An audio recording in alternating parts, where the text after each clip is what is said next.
Today we're going to talk about how to replace a broken spring on the Opus1 gouger in the event the spring breaks. What you should do is, if it breaks, email me or call me up and I will send you a replacement spring that goes for it. And to replace the spring, you have to, of course, remove the old spring. And to do that, you first have to remove the front parallel, just the top one of the two parallels. And I take a felt marker and I draw a line first between the top parallel and bottom parallel on both sides. And that helps me mark where the parallels are currently. Then I take a 9/64 Allen wrench and remove this top screw that holds on the top parallel, put it someplace safe. Then take off the top parallel, and you can see from here that the markings are on there, on the top parallel as well as the bottom parallel.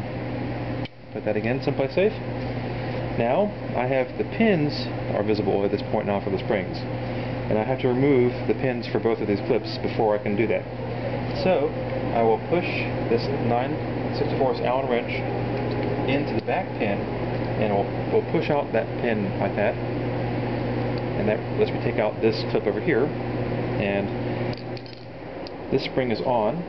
Let me take this off, and we'll see how we can put on a new one. You take some needle nose pliers, and you can bend the loop a little bit over here, like this.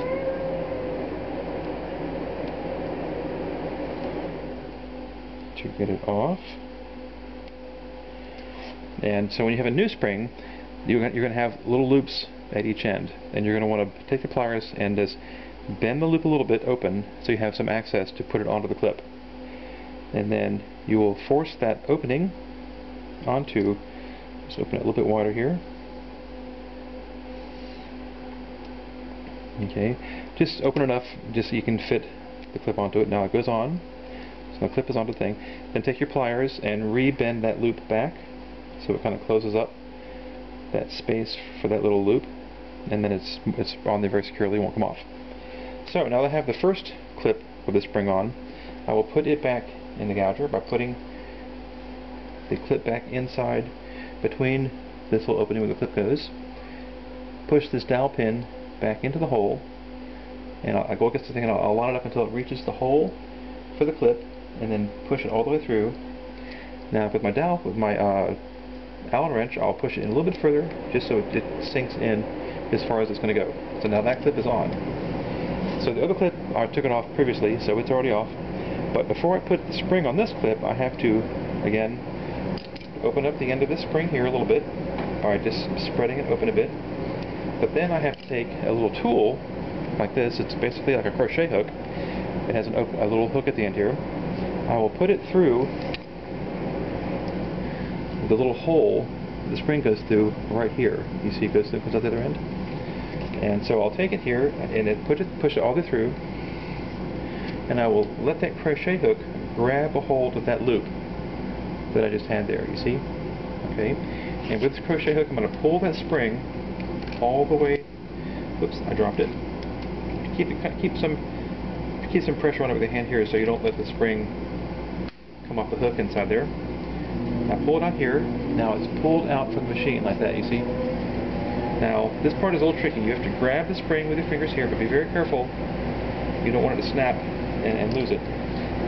To come back through. So now the opening is there, and we're going to put this clip onto the spring just like we did on the far side.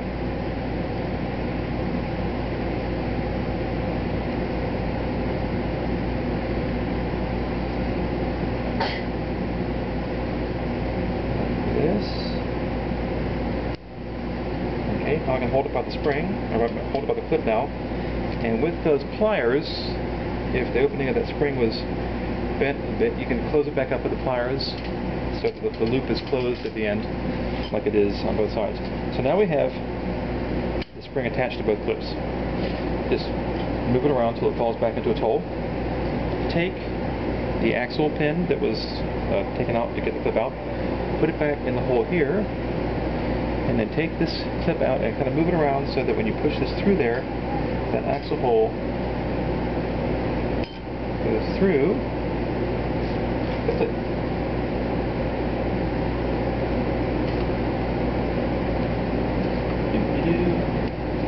Takes a while just to find the hole there. There we go.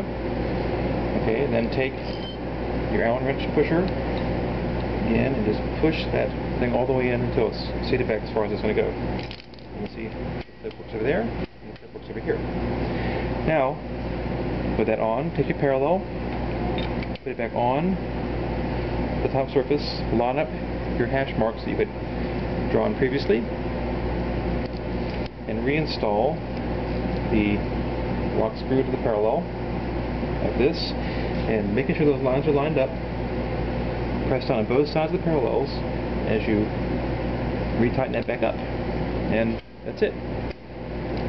Everything is back in order, and that is how you change a spring on the Opus1 gouger. Not too difficult.